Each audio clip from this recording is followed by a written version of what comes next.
ध्यानाभ्यास के लिए कृपया अपने नेत्रों को बंद कर लीजिए। अपना मुख अपनी ओर कीजिए, अपने शरीर की ओर। बंद नेत्रों से आपको अपना अमूर्त शरीर अनुभव में आता है। ये अमूर्त शरीर ही आपका जीवंत परमात्मा है। इसी को परमात्मा मानिए। अन्य कोई परमात्मा न आपको इंद्रिय गोचर हो सकता है, न संवेदन गोचर हो सकता है।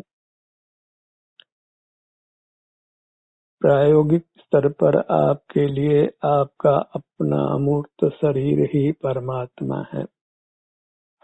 इसी को आपने परमात्म पने का आदर देना है। इसी को आराध्य मानना है।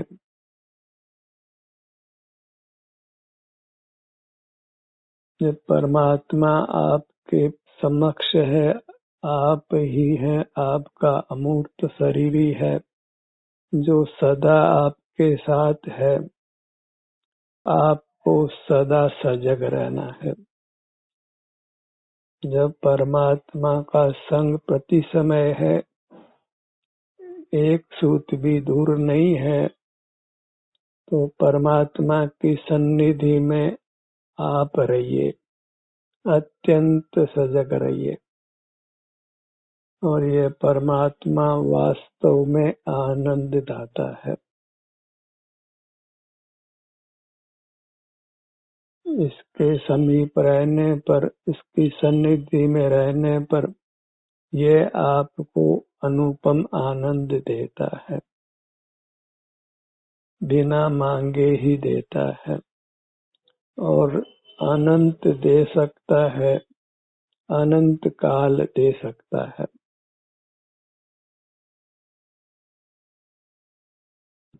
बस अपनी दृष्टि को इसकी ओर रखिए।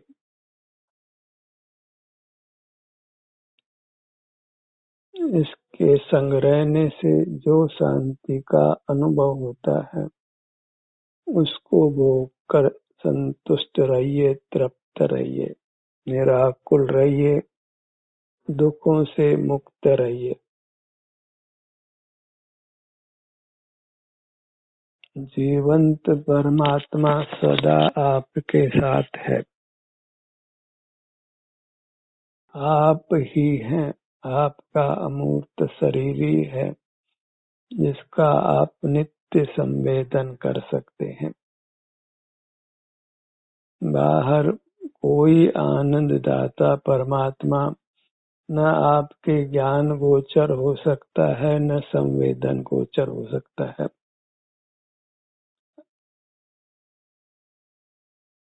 आप मूर्त प्रतिमा बनाकर उसमें परमात्मा बने की कल्पना भले ही कर लें, पर जीवंत परमात्मा आपको बाहर उपलब्ध बिल्कुल नहीं हो सकता है।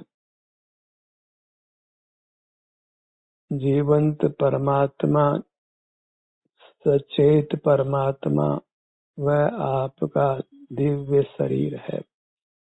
वही आपको संवेदन गोचर है, अनुभव गोचर है। आपका वह साक्षात परमात्मा है, प्रभु है, भगवान है।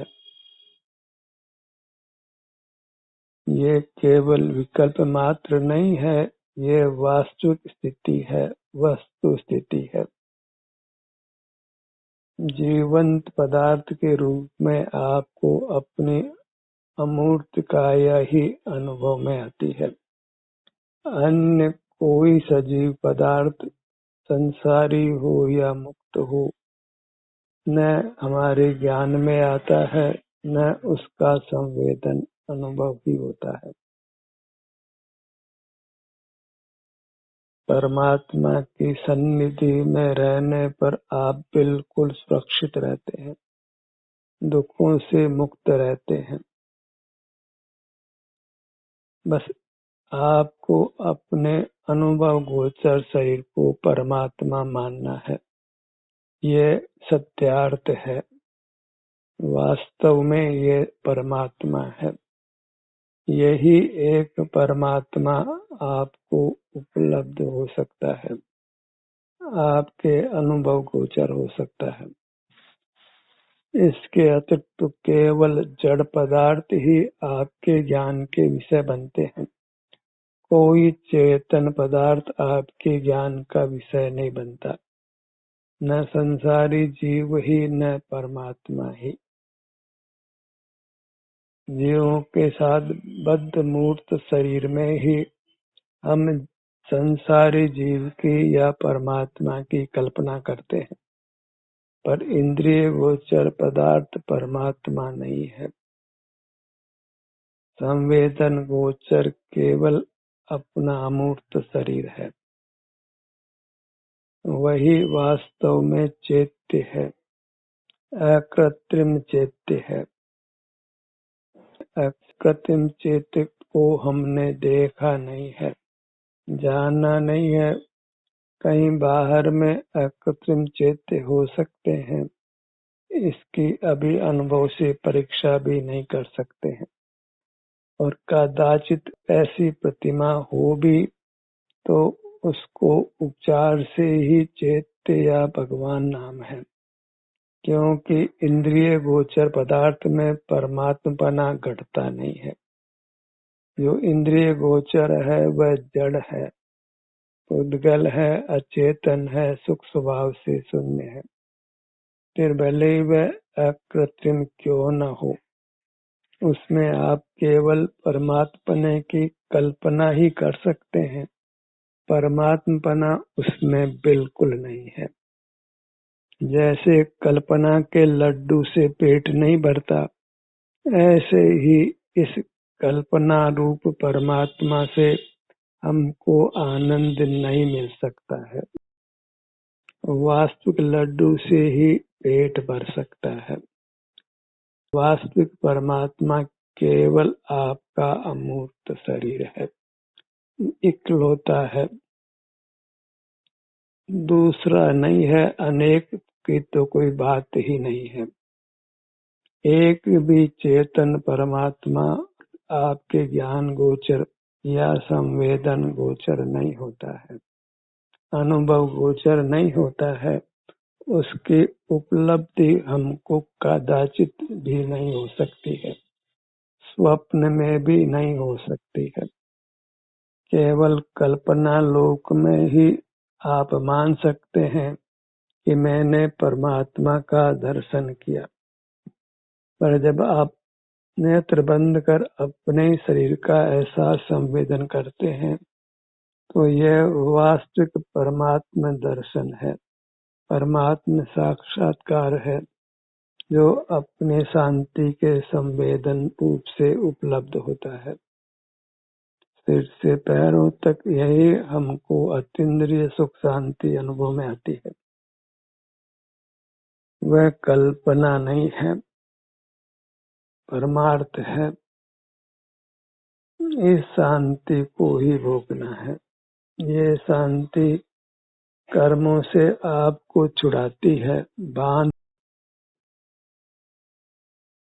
सब कुछ इसकी ही महिमा है।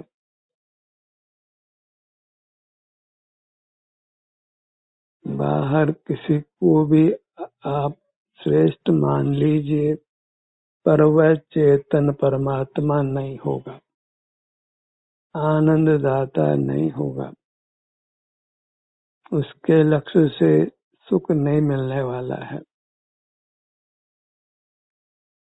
सुख पाने के लिए एक इकलौता दिव्य अमूर्त शरीर है, और वह सुख देने वाला होने से वह अनादि निधन परमात्मा है। पहले भी परमात्मा था, आज भी परमात्मा है, और आगे अनंत काल भी परमात्मा रहेगा।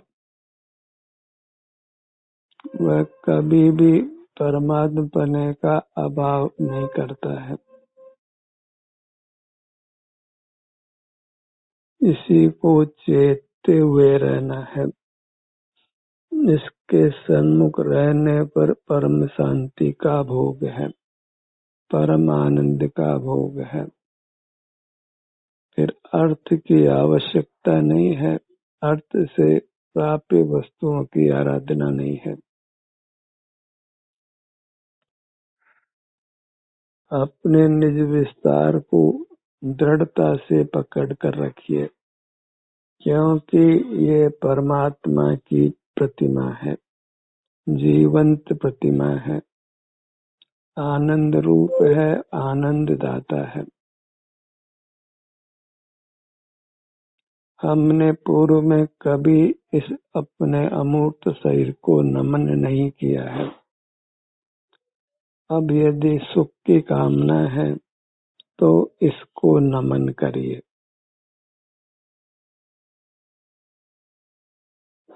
अपनी पारमार्थिक प्रतिमा को नमन करिए।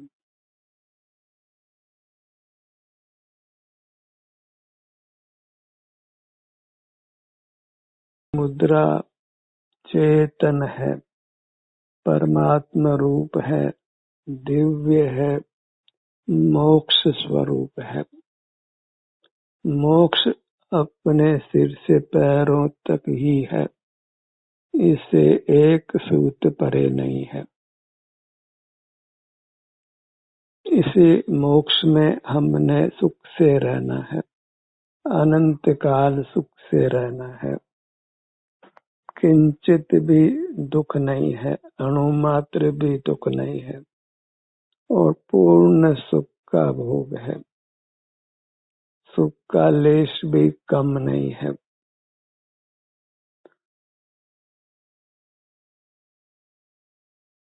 एक टक होकर अपने अमूर्त शरीर का संवेदन करिए।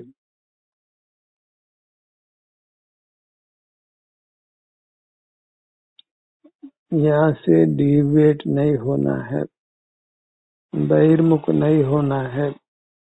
किसी अन्य पदार्थ को विषय बनाने से कुछ भी लाभ नहीं है, क्योंकि वह परमात्मा नहीं है। आपका परमात्मा आप ही है, एक ही है। एक का दूसरा परमात्मा होगा तो पराधीनता का ही प्रसंग होगा। मुखमंडल पर आइए। हमने आज तक ये नहीं जाना कि परमात्मा मूर्त नहीं होते हैं। जो मूर्त है वह पुद्गल है, विजातीय है, सुख स्वभावी नहीं है।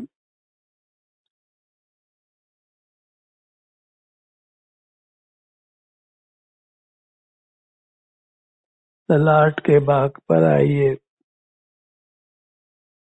हर बाग पर आकर सजग रहना है, ठहर जाना है।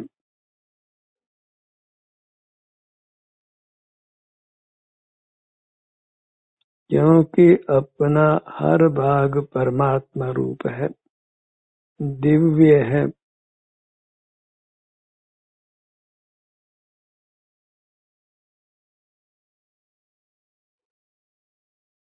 चेतन एक ही है हमारे लिए पूरे ब्रह्मांड में। शेष केवल जड़ मूर्त ही जानने में आता है। उसके जानने से कुछ भी सुख की उपलब्धि नहीं है, क्योंकि वह भिन्न पदार्थ है। एक पदार्थ दूसरे पदार्थ को कुछ भी नहीं दे सकता है। आदान प्रदान नहीं होता है, नहीं तो वस्तुओं का खंडन होगा। सिर से पैरों तक इतनी ही आपकी निधि है, इसी को हम भोग सकते हैं। इसके परे अणु मात्र भी हम नहीं भोग सकते हैं। अपनी दिव्य काया मूर्त काया जैसी है, बस अंतर यही है कि एक रूपी है और एक रूपी नहीं है, और रूप में सुख नहीं है।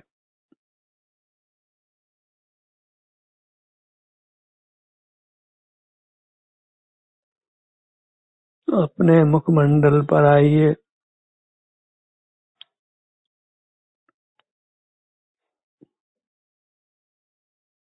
जैसे मंदिर में परमात्मा की प्रतिमा को सिर से पैरों तक निहारते हैं, इसके हर भाग को निहारते हैं,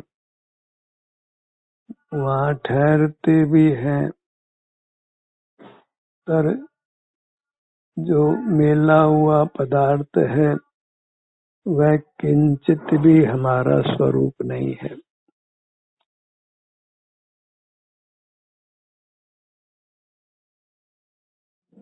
सिर के भाग पर आइए।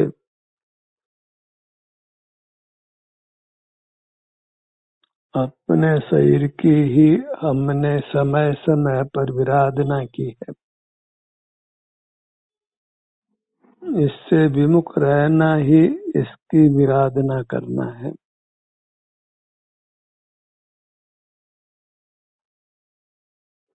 और इस विराधना से ही हम सकल दुख पाते हैं।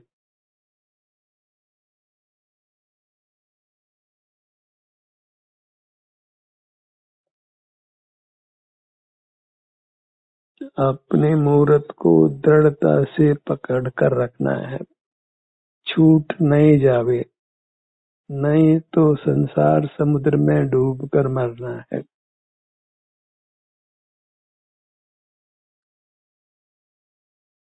इस अपने अमूर्त शरीर से च्युत नहीं रहना है।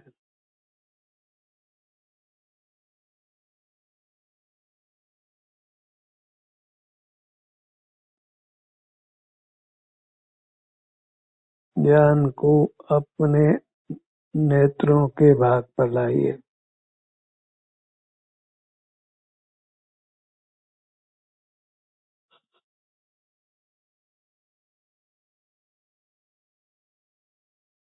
यदि ये मूर्त नेत्र नहीं होते तो पुद्गल के रंग का ज्ञान नहीं होता।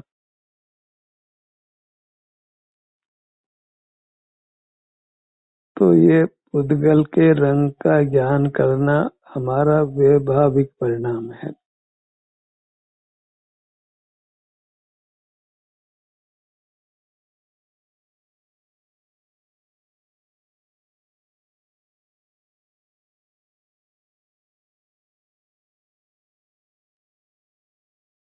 नासिका भाग पर आइए।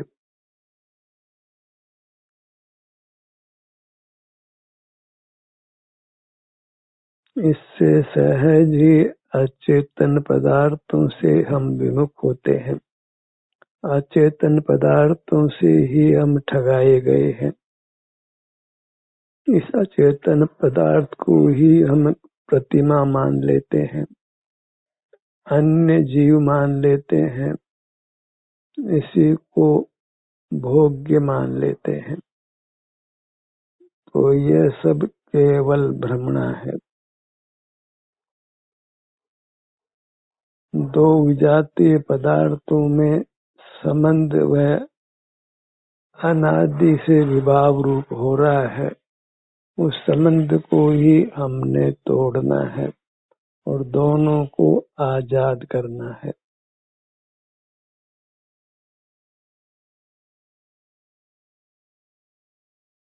अपने दोनों होठों के भाग पर आइए।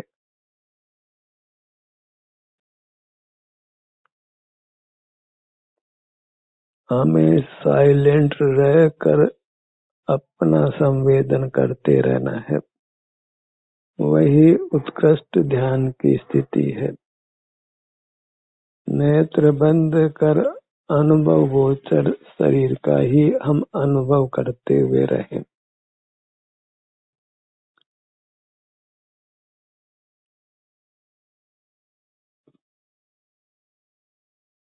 इस प्रकार पूर्ण स्वस्थ रहना है, पूर्ण सुखी रहना है।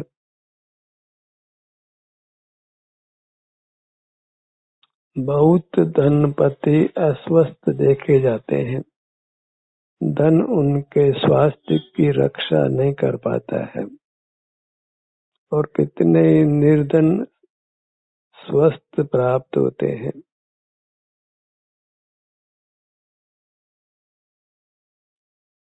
जिनको बाहर से सुख की आशा नहीं है, भौतिकता की चकाचौंध में जो नहीं आए हैं, वे स्वभाव से ही अत्यंत सुख शांति का अनुभव करते हुए रहते हैं।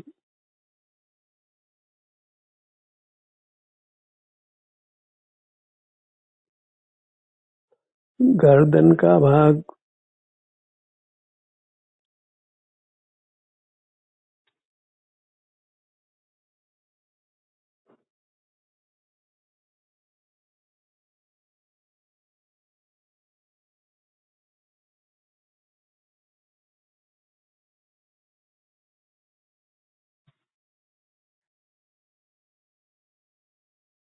अपने दोनों भुजाओं को लक्ष्य में लीजिए।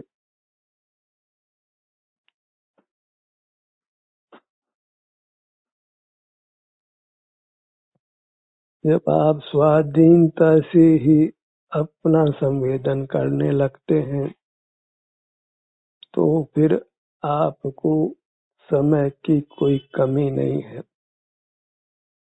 आगे समय आते ही जाना है और आप अपना संवेदन करते रहिए और सकल कर्मों का नाश कर परमात्मा हो जाइए। पूर्ण आनंद को पाकर फिर अनंत काल रहिए। दाहिनी भुजा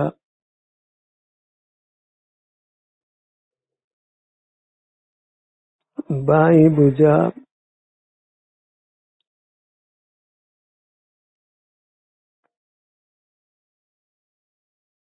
परमात्मा मनुष्याकार हैं और हम भी मनुष्याकार हैं, पर उनका मनुष्याकार हमारे ज्ञान का विषय नहीं बनता है। भले ही हम उसकी नकल अचेतन में डालें, पर नकल होती नहीं है। चेतन की अचेतन में नकल कैसे हो?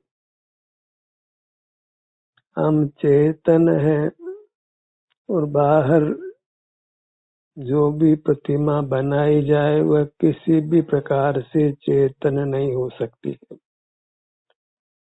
चेतन मूर्त अपनी है, वही वास्तविक परमात्मा की प्रतिमा है, परमात्मा है।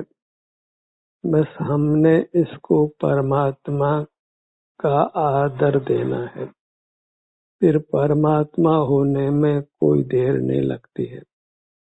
हमने नेत्र बंद कर अपने शरीर का एहसास ही नहीं किया है, संवेदन नहीं किया है, तो परमात्मा का अमूर्त शरीर होने पर भी हमको उपलब्ध नहीं हुआ।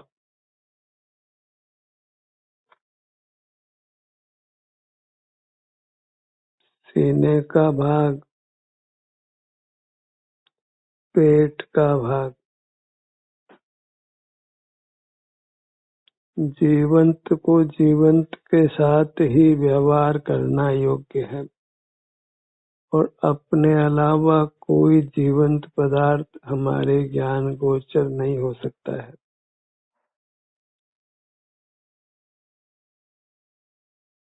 तो बाहर में कल्पित परमात्मा के पास जाने से कोई परमात्मा की वास्तव में उपलब्धि नहीं होती है।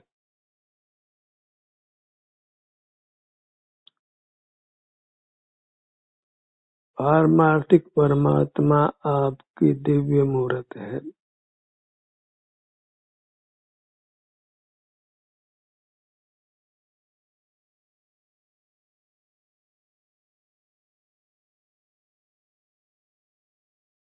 पीठ के भाग पर आइए।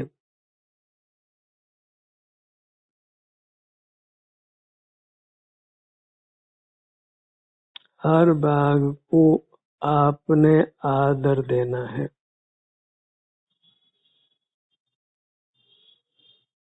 आदर पाने योग्य केवल अपनी चिन्ह मूर्त है।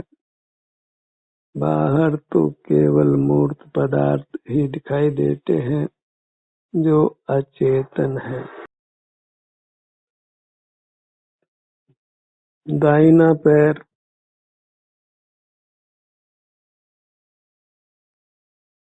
बायां पैर, दाहिनी पगतली, बाईं पगतली,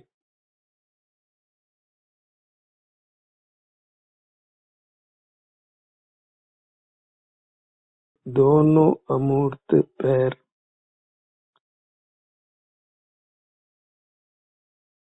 दोनों भुजाएं,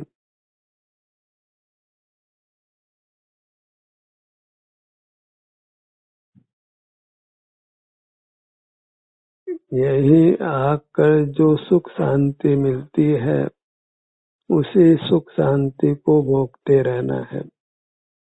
इसी को देव दर्शन संज्ञा दी जा सकती है, पर वह अपनी मूर्त के रूप में संवेद्य है। सुख दुख रूप से ही इसका वेदन होना संभवित है।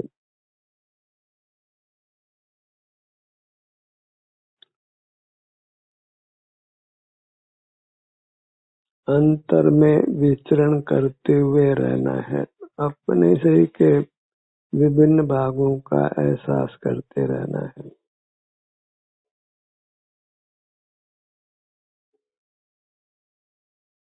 अपनी मूर्त से निरंतर युक्त रहने का प्रयास करिए। अर्थात जब भी आपको दुखों से मुक्ति चाहिए, सुख चाहिए, तो अपनी मूर्त से ही जुड़कर रहना है। दुख निवृत्ति, सुख की आवृत्ति तो हम सदा ही चाहते हैं, तो सदा ही अपने सन्मुख रहिए।